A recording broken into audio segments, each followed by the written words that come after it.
ഇപ്പോൾ ഇപ്പോൾ ഈ പെരുവന്താനത്ത് നിന്നുള്ള ദൃശ്യമാണ്. അവിടെ നിന്നുള്ള സോഫിയയുടെ മൃതദേഹമാണ് ഇപ്പോൾ പോസ്റ്റ്മോർട്ടത്തിന് വേണ്ടി കൊണ്ടുപോവുകയാണ്. ശരിക്കും ഈ മൃതദേഹവും മാറ്റാൻ ആൾക്കാർ വിസമ്മതിച്ചു. എന്നാൽ അത് പ്രശ്നങ്ങൾ പരിഹരിച്ചു എന്നാണ് ഞാൻ മനസ്സിലാക്കുന്നത്.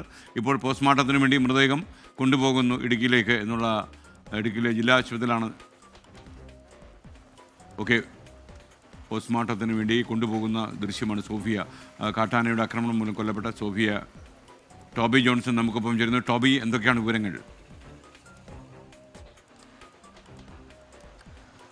SKN അല്പസമയം മുമ്പാണ് കാഞ്ഞിരപ്പള്ളി താലൂക്ക് ആശുപത്രിയിലേക്ക് ഈ സോഫിയയുടെ മൃതദേഹം കൊണ്ടുവന്നത്. ഒപ്പം പഞ്ചായത്ത് മെമ്പറും അതുപോലെ തന്നെ പഞ്ചായത്ത് പ്രസിഡന്റ്, പെരുവന്താനം പഞ്ചായത്ത് പ്രസിഡന്റ് അടക്കമുള്ളവരുണ്ട്. എന്തായാലും ഇവിടെ രാവിലെ തന്നെ ഈ സൗകര്യങ്ങളെല്ലാം തന്നെ ഒരുക്കിയിരുന്നു. പോസ്റ്റ്മോർട്ടത്തിന് വേണ്ടിയുള്ള നടപടിക്രമങ്ങൾ ഉടൻ തന്നെ ആരംഭിക്കും.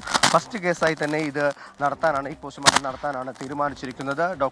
ഫോറൻസിക് സർജനായിട്ടുള്ള ഡോക്ടർ സെബിൻ്റെ നേതൃത്വത്തിലുള്ള സംഘമാണ് പോസ്റ്റ്മോർട്ടം നടപടികൾ നടത്തുക.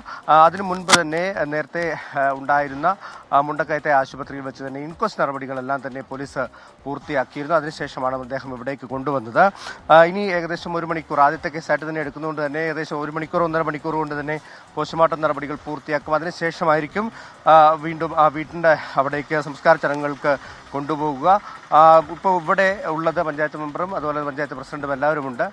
ഇതിനുശേഷം സംസ്കാരങ്ങൾ ഇന്ന് വൈകുന്നേരത്തോടു കൂടി അവിടെയുള്ള ഒരുക്കാങ്കുന്ന് പള്ളിയിൽ ജുമാ മസ്ജിദിൽ വെച്ച് നടക്കുമെന്നാണ് അറിയിച്ചിട്ടുള്ളത്. ഇന്നലെ രാത്രിയിലായിരുന്നു ഈ സംഭവം, അർദ്ധരാത്രിയിലായിരുന്നു ഈ സംഭവം നടക്കുന്നത്.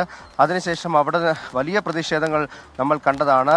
ആ പ്രതിഷേധങ്ങൾക്കൊടുവിൽ ജില്ലാ ഭരണകൂടം ഇടപെട്ട് കൃത്യമായിട്ടുള്ള ചില തീരുമാനങ്ങൾ, ഈ പ്രതിഷേധക്കാരുടെ ആവശ്യങ്ങൾ അംഗീകരിച്ചൊരു പശ്ചാത്തലത്തിലാണ് തുടർ നടപടികളുമായി മുന്നോട്ട് പോകാൻ ഉള്ള തീരുമാനത്തിലേക്ക് എത്തിയത്. ജില്ലാ കളക്ടർ അടക്കം ഈ പോസ്റ്റ്മോർട്ടം നടപടികളെല്ലാം വേഗത്തിലാക്കാനുള്ള നിർദ്ദേശങ്ങൾ നൽകിയിരുന്നു. അതിനനുസരിച്ചാണ് കാഞ്ഞിരപ്പള്ളിയിൽ ഇതിനുവേണ്ടിയുള്ള സൗകര്യം ഒരുക്കിയതും പോസ്റ്റ്മോർട്ടം നടപടികൾ ആരംഭിക്കാനുള്ള ക്രമീകരണങ്ങളെല്ലാം സജ്ജീകരിച്ചു. എന്തായാലും അല്പസമയത്തിനുള്ളിൽ തന്നെ പോസ്റ്റ്മോർട്ടം നടപടികൾ പൂർത്തിയാക്കി മൃതദേഹം ഈ വീടിലേക്ക് കൊണ്ടുപോകുമെന്നാണ് നമുക്കറിയാൻ കഴിയുന്നത്. SKN.